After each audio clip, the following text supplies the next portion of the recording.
What is going on, everybody? James Hancock here, and back to review the new action flick Mayhem, which came out last year in France under the title Farang or Farang. I'm not quite sure how you're supposed to pronounce it, but the movie was shot in France as well as in Thailand, and it features some of the most badass action scenes we are likely to see this year, or perhaps any of the years in the not-so-distant future. The choreography in this flick is just absolutely fucking brutal. And maybe it's not necessarily a movie that could stand on its own in the absence of the action scenes. Like, some movies are just great movies and the action just acts like a kind of a deal sweetener. But then you have those kinds of movies where you just watch them for the highlights, and that's totally fine. I think the dramatic sequences of Mayhem are fine, and some people might even find them emotionally engaging. But yeah, the fight scenes are the feature attraction. What I think is fascinating about this flick is how it takes a page from the book of Muay Thai, kickboxing, MMA, basically modern day combat sports. And there are a lot of people these days who watch a shitload of combat sports, and I'm one of them. So much so that sometimes my love and affection for combat sports can kind of ruin my love and affection for action movies, just because the action's not quite as good as the action we see on a regular basis, on a weekly basis. I mean, I consume hours of MMA content and MMA commentary every goddamn week.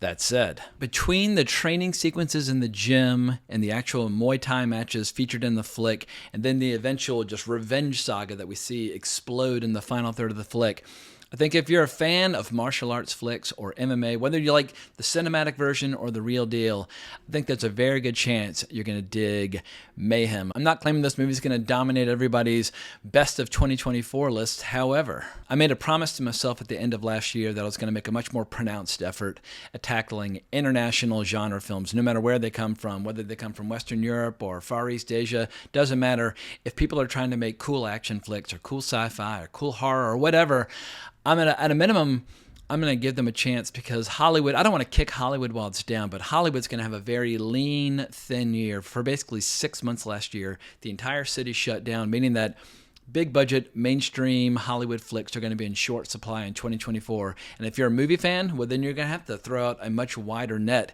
if you want to be regularly and consistently entertained. That is, unless, and there's nothing wrong with this, if you just want to watch old movies, more power to you. There's 100 and how many years? 130 years of great movies to go back and explore. But I do enjoy going to the cinema, and I do enjoy seeing new movies. And while I just caught Mayhem on Apple TV Plus at home, I will be going back to the cinema tonight to catch The Beekeeper, David Ayer's new action flick starring Jason Statham. But let's stay focused on Mayhem and what the hell it is. Let's just start with the premise. A model prisoner's leave ends in tragedy when his past resurfaces, forcing him to flee. He starts over in Thailand until a local criminal coerces him back into crime. After this man attacks his family, he vows revenge. And I guess that more or less kind of sort of captures it. I mean, you basically have an ex-con who's trying to go straight. Things don't work out for one reason or another. He does flee to Thailand, where he's starting over with a beautiful wife and an adopted daughter. He's got a kid on the way. And in order to buy a piece of property and earn a little extra money, he agrees to do a job which perhaps he should not do, and it all just blows up in his face, and then horrible consequences start to unfold. And at a certain point, he's just like, fuck it. The main character, played by Nassim Lyes, he's playing a character named Sam. At a certain point, he's had a belly full of all this bullshit, and he just starts beating the fuck out of everybody who stands in his way. And when the movie is employing those action sequences, your jaw will hit the goddamn floor. And what I liked about the style of action choreography in this movie, it felt less dance-like and a little more brutal. Like, it's not trying to replicate the authenticity of watching Muay Thai in real life, because if you want to watch Muay Thai, just watch Muay Thai. But it does this cool thing where you'll have some cool, intricate, explosive choreography that's brief, but then ends in devastating fashion, almost like you're writing sentences and you're putting like an exclamation mark at the end of the sentence.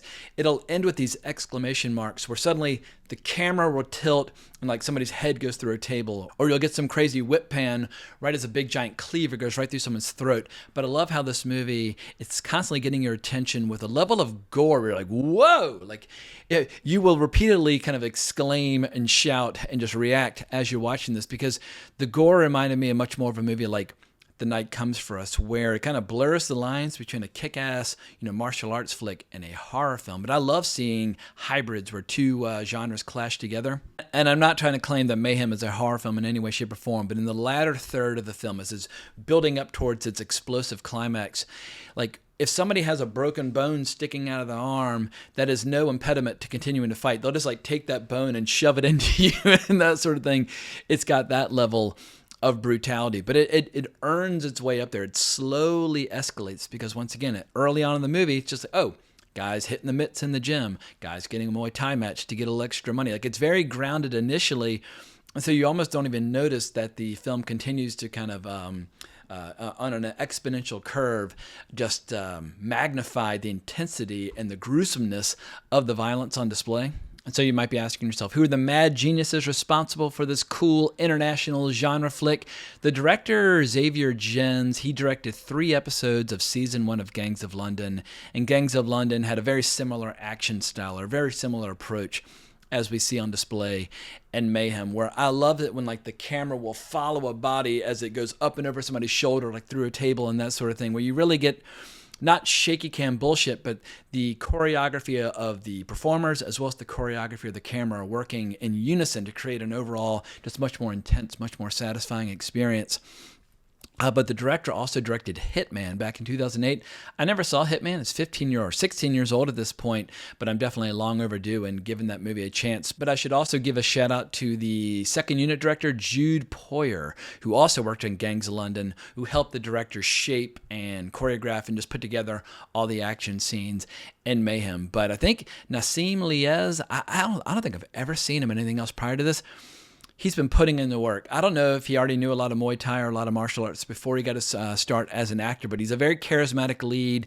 He's got these kind of striking eyes. I don't want to come across like I'm falling in love with the guy or something, but he's got these very piercing eyes, which are great for when you're just striking a pose, staring at somebody that you're about to beat the shit out of. And beat the shit out of people he does. If you're not familiar with the martial art Muay Thai, some people will describe it as like the science of 8 limbs or the art of 8 limbs, because it's not just hands and feet like kickboxing. It's knees and elbows, and the knees and elbows are used to particularly brutal effect in this flick, where whether you're blocking or driving it through someone's jaw or driving your knee through someone's teeth, yeah, the knees and the elbows are very well employed. And it's just something about, like, when you punch somebody, like your hand is like so fragile. It's made up of all these little like pretzel sticks or toothpicks that can just, if you get it at the wrong angle, all the bones just get crushed.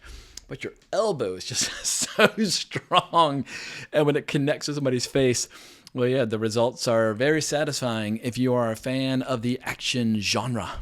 But if I were to criticize this flick, I think the one thing that it's missing is a really just kick-ass soundtrack that would just give you that propulsive energy. What it really needs is like a great synth score or a great techno score, but something very energetic, because there are times when this movie just kind of exhales for like 5 or 10 minutes at a time, where you're like, is this movie going to recover? Is it going to make a comeback? And they're like, oh, yes, it is, because like at the 40-minute mark, and then at the 60-minute mark, and then like the hour 20-minute mark, it just keeps going boom, boom, boom, just keeps ratcheting things up.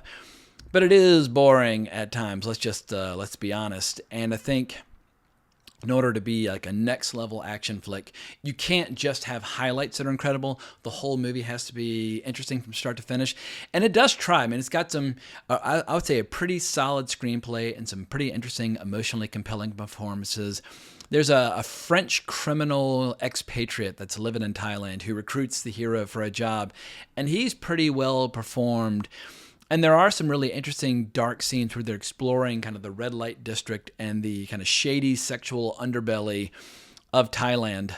And it's a pretty unflinching portrayal of some of the services that are being offered in Bangkok. Like at one point, I guess it's a mild spoiler, so it's a mild spoiler warning, but he hears that one of the bad guys has gone to the district where all the bars are with the ladyboys, as they say. And I don't know if people like that term or dislike that term, but that is the term that is used in this flick. And so as he runs through the ladyboy district, he starts asking questions, and these girls just surround him because they want a little tip action for the information they might be able to provide, but they also want him to buy them drinks and so on and so forth. But basically, these girls are ready to eat the main character alive, but he's very polite. He just needs his information. But I was like, all right, this is a movie that is being, like I said, unflinching in its portrayal of the red light district.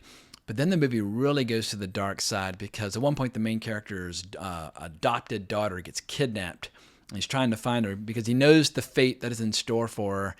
And he goes to these brothels where they're lining up all the girls for him to pick. And the madam just picks up on the not so subtle cues. Like he's kind of undercover pretending that he's a John when actually just a concerned father.